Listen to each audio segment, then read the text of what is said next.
boqorka beelaha Gabooye ee Soomaaliland boqor Axmed Imaan Warsame ayaa maanta ka warbixiyay safar uu sheegay inuu ku booqday safiirka dalka UK u qaabilsan Soomaaliya iyo Somaliland Ambassador Beir Fanger booqasho uu ku tagay xaafadda Daami ee magaalada Hargeysa. xaafadani oo ay degan yihiin beelaha uu boqorka u yahay Axmed Imaan Warsame ayaa waxa uu sheegay inay ka wada hadleen arrimo kala duwan oo ku saabsan xaaladaha dalka iyo welibana wuxuu ugu yeedhay in Somaliland ay u afduuban tahay askar. boqor Axmed Imaan Warsame ayaa sidoo kale waxa uu sheegay in deeqaha beesha caalamku aanay soo gaadhin meelihii sida saxda ah loogu talagalay ee Somaliland. geesta kalena boqorka beelaha Gabooye Axmed Imaan Warsame waxa uu eedeymo kala duwan u soo jeediyay xukuumadda Somaliland ee uu hogaaminayo madaxweyne Muuse Biixi Cabdi isagoo sidoo kalena dhaliilo dusha uga tuuray duqa magaalada Hargeysa Cabdiraxmaan Solteelko isagoo sheegay inay dhayalsadeen xaafadaasi gebi ahaanba. boqor Axmed Imaan Warsame oo arrimahaasi ka hadlaya ayaa waxa uu yidhi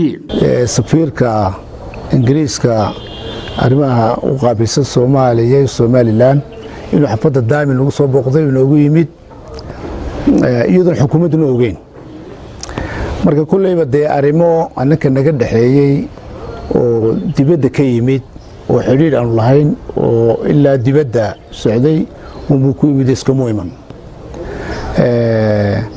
waxaana aan rajaynaynaa inay iman doonaan oo daba socdaan wafdi ka culus isaga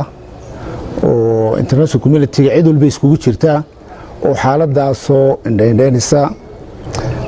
waxaana ay ula xidhiidhaa socdaalkan barigii dhaweyd ku tegey Switzerland arrimihii aanu kaga hadalnay ayaa la soo xaqiijinayaa wixii ka jira iyo moogtahay dacbashada ayadii inay dhabtahay inaan ahayn marka aduu nuxurka haddaan kuu soo duuduubo Soomaalidu hore uga gabayday waxay tiri muslimnimo nimaan kugu dhaqayn muuminnimo khaasa gaal maxaasta kugu dhowrad magasataa dhaama marka taas waxay caddeynaysaa ninka ka yimid qaaradda Yurub ee intuu Daami noogu dhex yimid caruurtaayadii yaryareed ee haysatay dhibaatada xag waxbarasho xag caafimaad xag duruufo badan ay haysteen madaxa Daami dhexdeeda ugu salaaxayay deedan wuxuu uga naxariis badan yahay madaxtooyada noo jirta 500 kiiloomitir madaxweynihii u dhaartay ummadda reer Somaliland inuu cadaalad ku dhaqayo inay ummaddu iskugu mid tahay Somaliland ee isagu kari waayay inuu Daami yimaado ka baqaya hadduu Daami tago inuu ku dhacayo cudurka la Apollo ayuu adeer noo dhaamagaas marka waxa weeyaan arrimo badan ayaa moogtahay aanu ka wada hadalnay arrimahan ka wada hadalnayna dee isagu waxna badan indhiisu ku arkay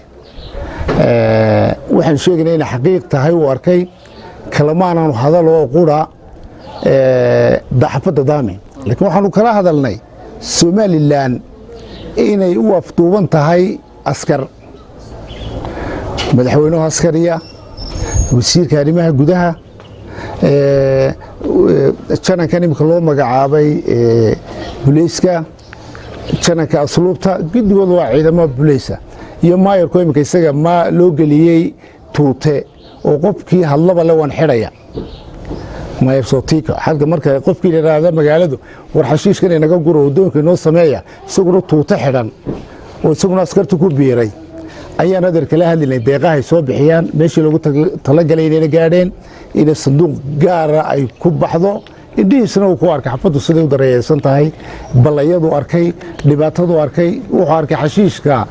laga soo qaaday magaalada Hargeysa oo dhan in Daami xarin loogu dhigo lagu daadiyo arkay marka qarannimada iyo way kala baxsan tahay tan corruptionka wadanka lagu hayaan kaga hadliyay ee qarannimada Somaliland kaga hadleen taas waa lama taabtaan cid walbana ana uga leexsocdo badan Ibrahim Suxufi Bulsha TV Boorama.